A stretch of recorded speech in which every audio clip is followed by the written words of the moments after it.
you know, implementation generally go wrong. I mean, from we got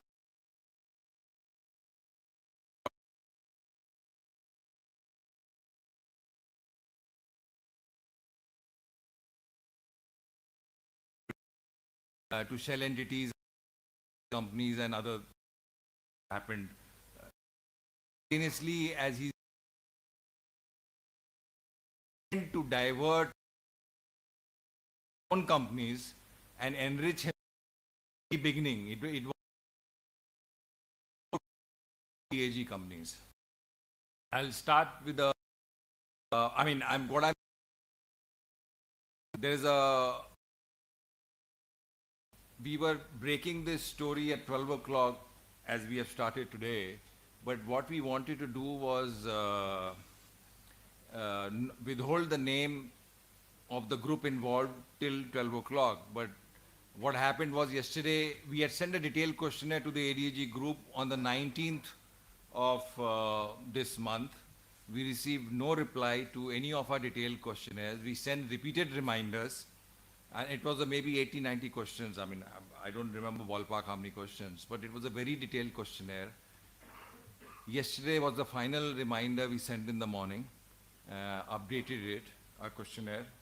And then in the evening we received a defamation notice, and which said that you are, I mean, this is the first time I've heard of a notice where before the story comes out, they're accusing us of defamation.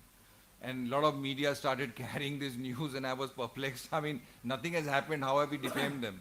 But in any case, we have responded. They didn't answer a single question of ours. There was an attempt to intimidate us so that we don't do this press conference and basically make us to cease and desist. But we have responded. We have put their entire series of allegations which were part of the notice that they sent to us in the in our cover story, in our press release, in our YouTube, everywhere, so that they don't get a chance that we have not given them appropriate space.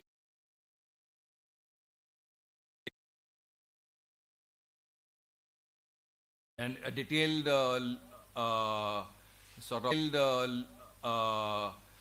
of notice is we have published the whole notice on our website. So any of you who want to see what exactly is the notice about can go to our website and have a look at it. It's hyperlinked on our site. Now I'll start my question.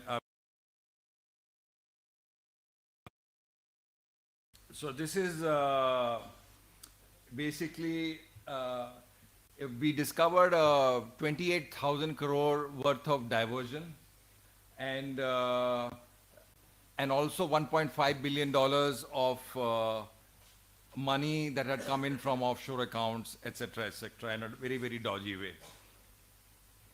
Second. So this, no, go back, yeah. So this is, as I said, $1.5 billion laundered offshore, siphoned off money from banks, from his various listed companies, 28,874 crores. Total public wealth loss, let me tell you, this is not a notional figure like in 2G. This is a hard figure. And please go to the next slide. This indicates your share, your market cap, what it was in 2008 and what it became in 19. So there is a loss to investors, thousands of institutional investors, retail investors of 1.59 lakh crores.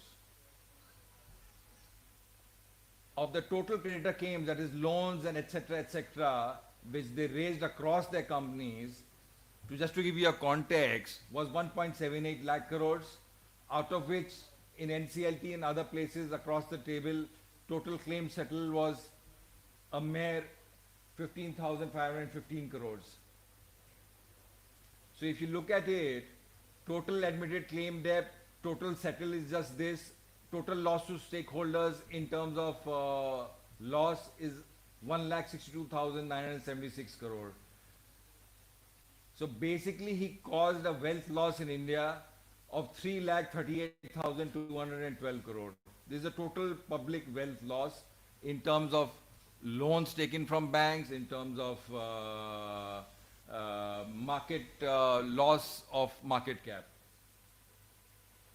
What was the modus operandi of the ADAG group? Borrow, secure massive loans from public sector banks,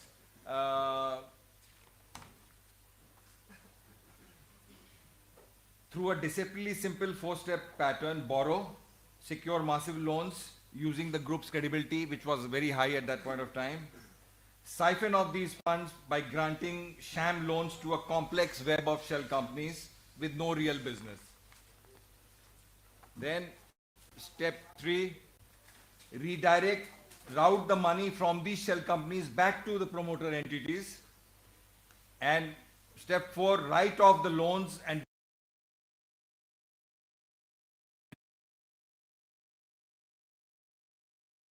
paper.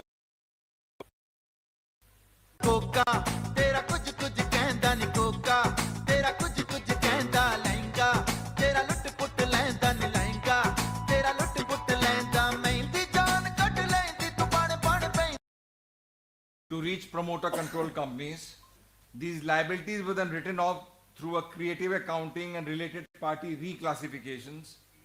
Parallel offshore structures in BVI, Cyprus, Singapore, etc. were used to round trip, violating FEMA end use provisions.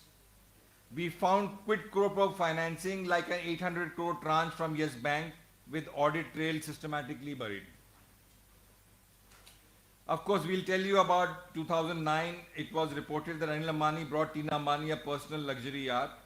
Our investigation shows that the Indian public paid approximately $20 million for it.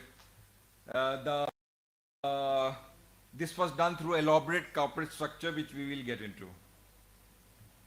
This purchase shows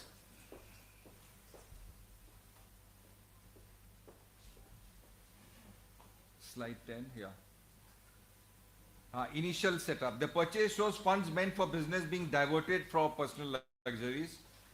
It began with a cover story. An ADJ company, Reliance Transport Travels, chartered the yacht from a Jersey-based company, Amolite Holdings, for $400,000 annually. This MOU, signed in October 2008, was a mask of what was an outright acquisition, hiding the true flow of funds.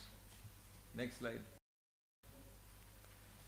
Here is how the money moved from Amolite Holdings, an ADAG company, made an agreement with Gateway Net Trading in Arcom subsidiary to supply it with 10 million mobile handsets that Gateway was supposed to source for Arcom. The problem: Amolite had no experience in trading. The reality: not a single handset. The reality: not a single handset was delivered. A yacht was. Let's follow the money trail. Have